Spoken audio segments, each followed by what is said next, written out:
Would you believe that the exact coordinates of Noah's Ark, the legendary vessel that saved humanity, were clearly marked on a piece of clay 2,600 years ago? Forget the treasure maps you've seen in Hollywood movies, because the truth I'm about to tell you is far more shocking. Deep within the shadowed halls of the British Museum, amidst colossal statues of gods that tower like buildings, lies a tiny object that fits in the palm of your hand. It looks like a discarded fragment of rubble, but in reality, it is the oldest map of the world. For decades, experts stared at it in frustration because the map had a gaping hole right at its most critical location. But everything changed when a lost piece emerged from a dusty tray of stones, restoring the directions to a magical land beyond the ocean. Today, we join the brilliant expert Irving Finkel as he performs a historical surgery to fit this fragment back into place, unlocking the secret location of the Ark and truths about reality that the ancients tried to hide. Yet before we reach for the wreck of that legendary ship on the mountain peak, ask yourself one thing. Why was such a vital guide treated as archaeological trash for over a century? Was it because of racist biases that caused us to dismiss Babylonian wisdom? Or is there another force that didn't want us to find it?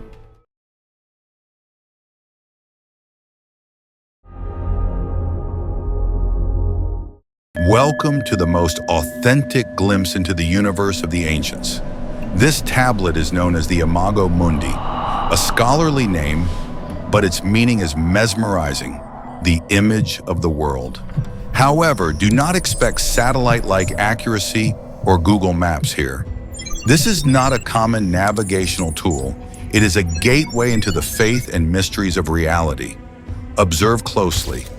The map is depicted by two powerful concentric circles. The space between them is not land, but the bitter river, an endless salt water that surrounded the entire world known to the Babylonians. At the center of this universe, the Euphrates River flows from north to south, cradling the great city of Babylon, the heart of life itself. But what will make your heart race lies on the other side of the bitter river.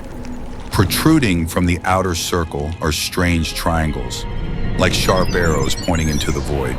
The Babylonians called these remote districts or islands, places where the boundary between the physical and the magical blurs.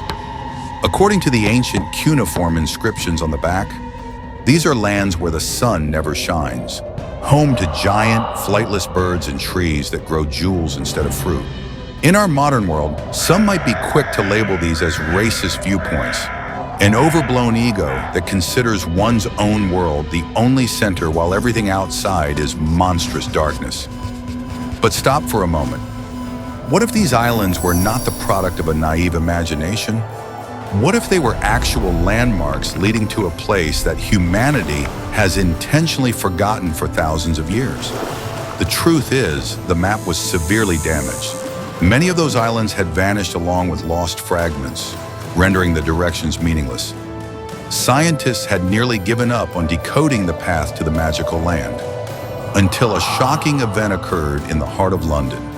A tiny dust-covered fragment, forgotten in a tray for 100 years, was found by an unassuming woman. And you won't believe it. That fragment was the missing key, containing the code for a real location we once believed only existed in the Bible.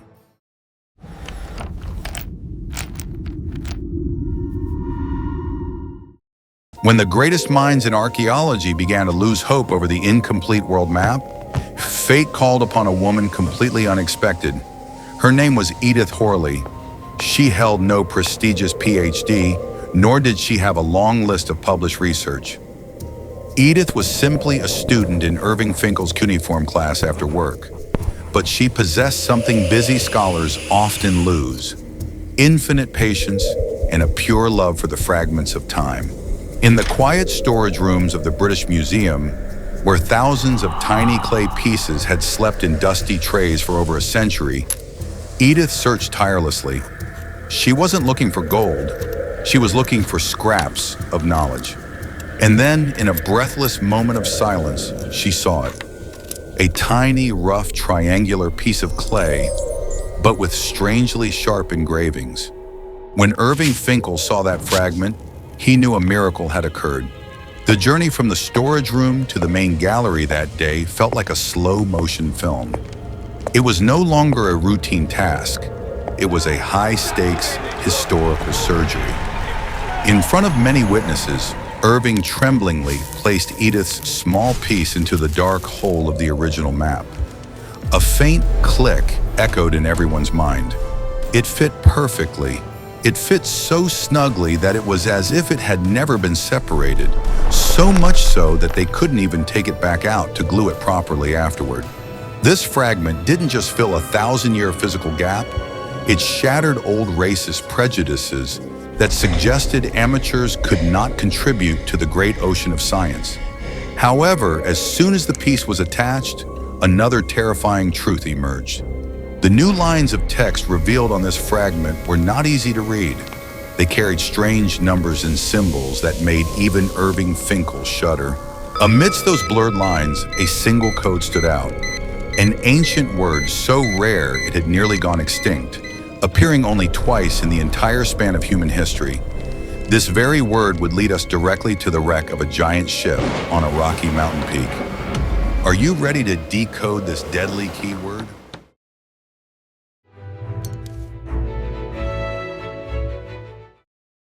Hold your breath, because we are standing on the threshold of one of the greatest discoveries in archaeological history. On the tiny fragment Edith rescued from the darkness of oblivion, linguists found a single word, but its weight is enough to change the entire reality we have long believed. That word is Parsiktu. In the vast treasury of millions of clay tablets from the Mesopotamian civilization, the word Parsiktu is so rare it almost doesn't exist. It had only appeared once before, in an ancient shipbuilding manual dating back to 1800 BC. But this was no ordinary merchant vessel or warship.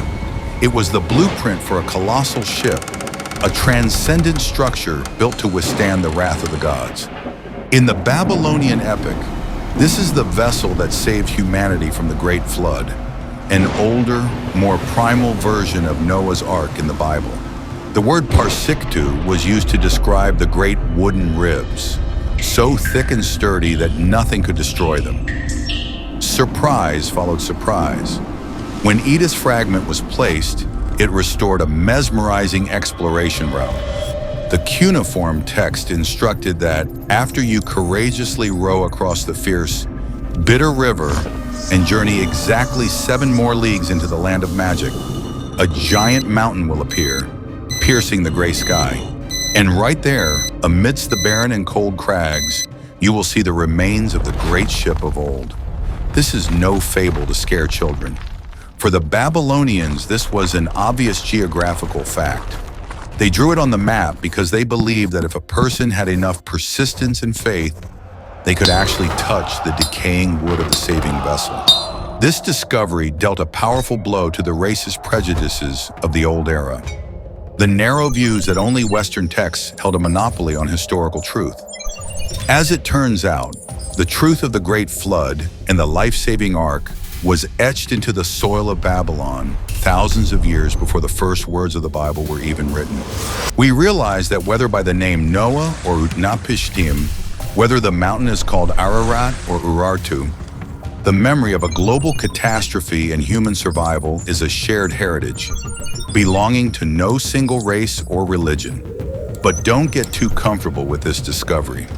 When scientists tried to match the location of the Ark Mountain on the ancient map with modern satellite imagery, they found a terrifying coincidence that cannot be explained by chance. And there, hidden behind the name of the mapmaker, is a strange pseudonym suggesting a perspective that does not belong to a human. Are we being watched from above?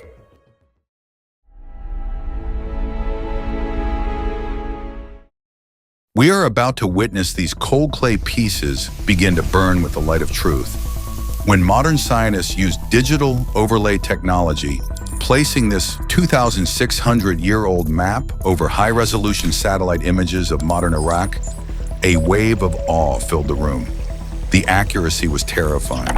The location of marshes, ancient branches of the Euphrates, and the distribution of tribes were placed so perfectly, it was as if the person who drew it had a 21st century drone. Looking at it, we see the once radiant city of Babylon, once the pride of humanity, now appearing on the satellite map as nothing but desolate ruins in the desert. This coincidence is the most powerful testament to ancient prophecies about the fleeting nature of human power. Great Babylon may turn to dust, but the wisdom etched in clay lives on to challenge time.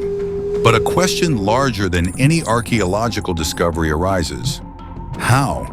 How could someone living 2.5 millennia ago, when the most advanced transport was a chariot or a camel, possess such a comprehensive and accurate vision? The answer lies on the back of the map, in a small line of text that nearly was hidden by the dust of time forever. In the signature section of the scribe, although his name is broken away, his father's name remains intact, Ittissu. And in the ancient language of the Babylonians, Ittissu is not an abstract noun. It means bird. This is a truly shocking detail. In hundreds of thousands of personal names recorded in Mesopotamian history, no one else was ever named Bird. It is a unique name, a strange code suggesting a supernatural ability. Researchers believe this map is the first bird's-eye view in human history. In an age before humans even dreamed of balloons or airplanes, this bird family made a leap in perception.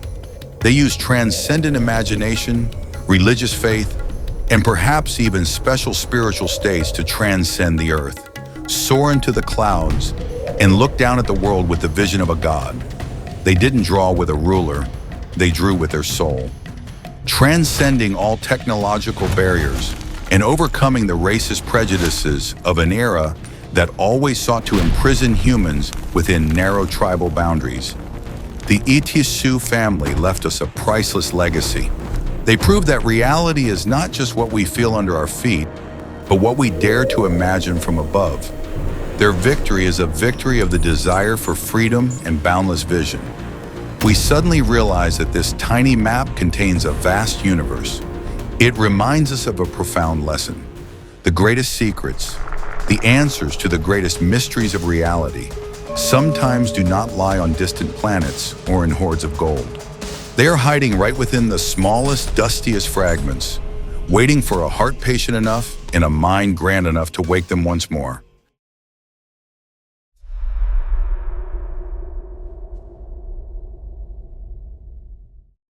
We have soared together with the vision of the bird family, observing the world through the eyes of the gods. But as we descend back to Earth, facing the tiny cracks and coarse engravings on the Imago Mundi clay tablet, we realize a secret even greater than magical lands. It is the power of record-keeping and humanity's profound yearning to preserve reality. Have you ever paused to wonder why, amidst desert sandstorms and bloody expeditions, a Babylonian would spend hours meticulously carving every detail of the Ark of Salvation and distant islands onto a piece of clay no larger than the palm of a hand? The answer lies in our most primal instinct, the fear of being forgotten. To the ancients, writing was not merely about conveying information or maintaining commercial ledgers. Writing was a religious act, an effort to freeze reality. In a world full of violent upheavals, where dynasties could collapse overnight, where wooden libraries could be incinerated by fire, and human memory was as fragile as mountain mist, they understood they needed something more eternal than flesh and bone. They chose clay, a humble material of Mother Earth that possesses an incredible endurance. When fired or simply protected within the arid ground, clay transforms invisible ideas and abstract beliefs into tangible objects that can defy millennia. Every cuneiform stroke on this map is a war against nothingness, a way for the Babylonians to declare to the universe, we existed, we contemplated, and this is the world we saw. The Imago Mundi map, therefore, should not be viewed as an obsolete geographical tool. See it instead as a spiritual testament of an entire civilization. When that anonymous scribe carefully etched his father's name, Ittissu, on the back, he was not just signing for a wage. It was a timeless message. He was sending a word to us, people thousands of years in the future. We were here, we saw the world from the heights, and we desperately hope these secrets will not be buried by the dust of time forever. This intense desire for preservation has created an invisible yet unbreakable bond, connecting souls separated by both space and time. Imagine if that scribe had been lazy, or if the Babylonians had not valued record-keeping, how incomplete human history would be. We would never have known of the Parsiktu code, the key to the legend of the Great Flood. We would never have understood how the ancients envisioned the edges of the world. But recording alone is not enough. That flame of knowledge needs guardians of light, so it does not flicker out in the shadows of history. That is when we must mention scholars like Irving Finkel, who has dedicated his life to conversing with dead characters. In the silent rooms of the British Museum, he does not just read words, he is resurrecting souls. And we cannot forget Edith Horley, an ordinary student with a pure love and a strange, wonderful intuition. The story of her finding the lost fragment in a dusty stone tray is the most powerful testament to the fact that truth always waits for those who are patient enough. That fragment had perhaps lain silent for over a century, dismissed as a worthless scrap until it met the right person who could recognize its value. The connection between the past and the present, as it turns out, does not lie in satellite technology or supercomputers. It lies in the perseverance of those who dare to seek the truth from fragments. Great Babylon may have fallen exactly as the most devastating prophecies foretold. Its magnificent palaces may have become dens for wild beasts and dust. But thanks to these tiny clay maps, their soul and wisdom are still whispering in our ears in the 21st century. They succeeded in becoming immortal in a way that no sword or city wall ever could. Looking deep into the cracks of the map, we suddenly realize a profound lesson for ourselves. Are we not each a scribe in our own lives? We too are trying to pick up the fragments of experience, of pain and happiness, to piece together a personal map, hoping to find some meaning amidst a chaotic reality. And is there a prophecy waiting for us at the end of the journey? Just as Babylon faced its own destiny, perhaps the secret does not lie in whether we find Noah's Ark, but in what we leave behind on the map we are writing. What will you choose to record so that 1,000 years from now, someone might pick it up and feel the flame you are holding in your heart?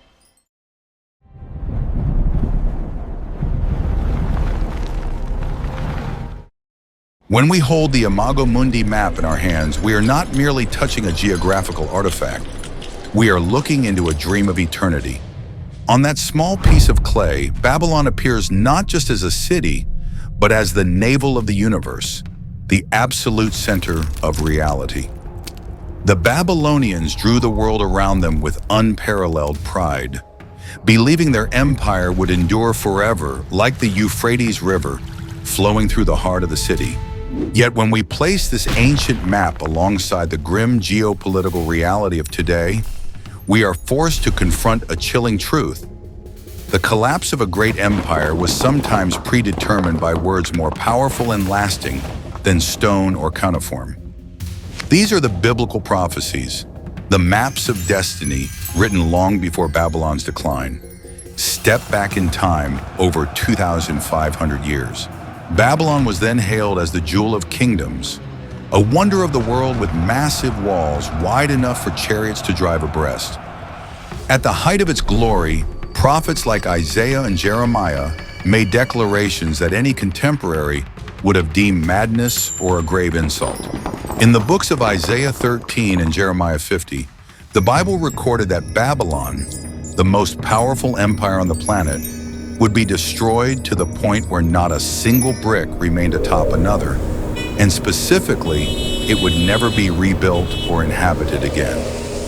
To understand the shock of this prophecy, Imagine someone today standing in Times Square and declaring that New York or Washington, D.C. would turn into a permanent, desolate desert where no one passes by and no electric lights ever shine again. It seems unthinkable. Yet, looking at the current archaeological context in Iraq, we witness an undeniable truth. The prophecy has been fulfilled down to the smallest detail, as if written by someone standing outside of time.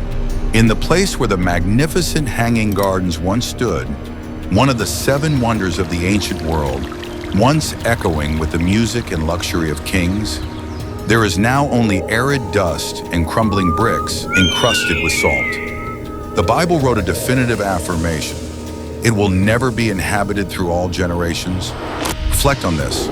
For centuries, there have been many illustrious emperors and leaders, from Alexander the Great to modern political powers, who yearned and labored to rebuild Babylon, wanting to turn it into a symbol of new authority.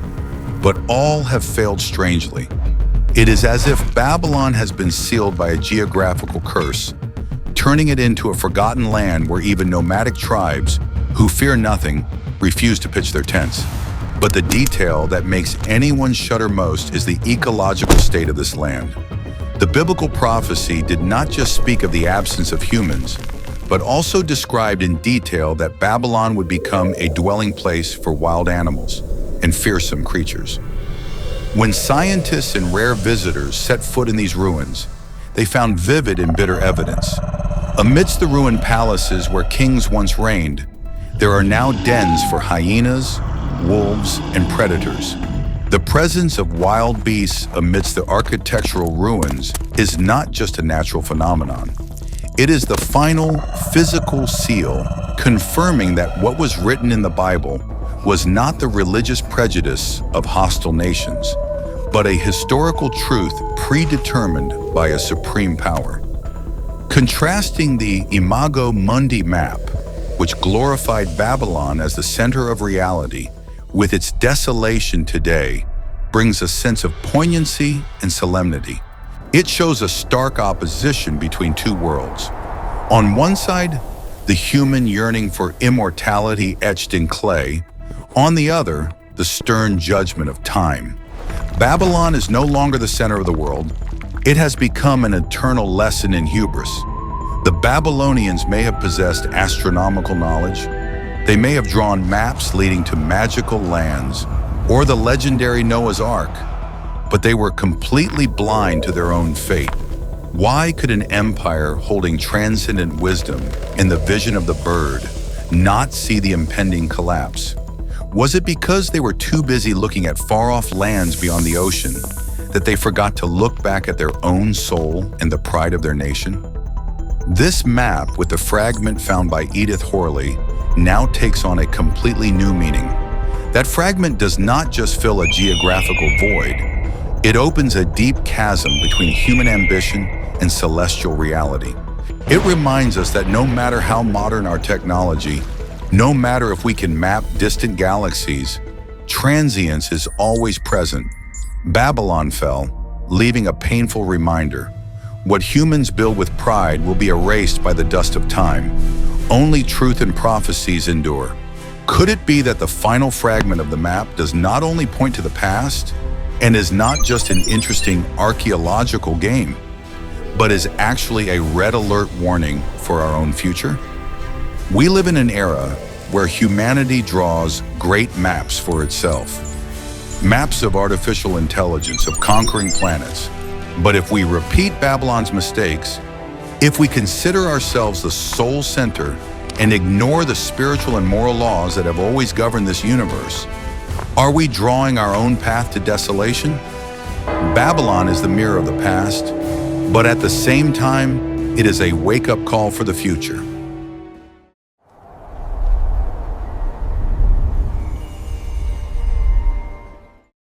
Our journey today was not merely about finding a lost piece of clay in a museum drawer. It was a voyage through the dust of millennia to face a reality greater than what the naked eye can see.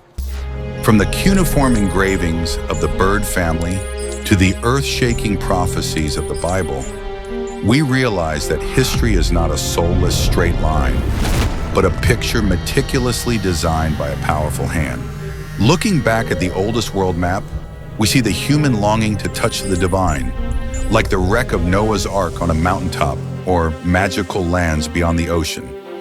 But simultaneously, the desolation of Babylon today and the presence of wild beasts among ruined palaces are living proof of the fulfillment of the prophecies in the books of Isaiah and Jeremiah. Babylon once considered itself an immortal center, but in the end it became an eternal lesson in the fleeting nature of human power before divine decrees. The discoveries of Irving Finkel and the persistence of Edith Horley remind us of something vital. The truth is always there, sometimes just one tiny, dust-covered fragment away. Never underestimate the small things, for it is from those scraps that we can restore an entire forgotten reality. Whether you view the world through the lens of archaeology, history, or faith, the Babylonian Map remains a reminder that we are not alone in this universe, and every step of humanity has been marked. If you are moved by this miraculous intersection of archaeological finds and ancient prophecies, join us on this continued journey. The world still has too many mysteries waiting to be decoded, from lost civilizations beneath the ocean to unsolved codes in ancient manuscripts. Don't forget to hit the subscribe button and the bell icon to become part of a community of truth seekers. Your support is the motivation for us to continue digging deep into forgotten treasuries of knowledge. Leave your thoughts in the comments below. Do you believe Noah's Ark still lies somewhere on Mount Ararat? Or does this map hide another secret we haven't found yet? Thank you for spending your valuable time to complete this spiritual and historical exploration with me. Wishing you a day full of new discoveries and a soul always open to the wonders of reality. See you in the next mystery episode.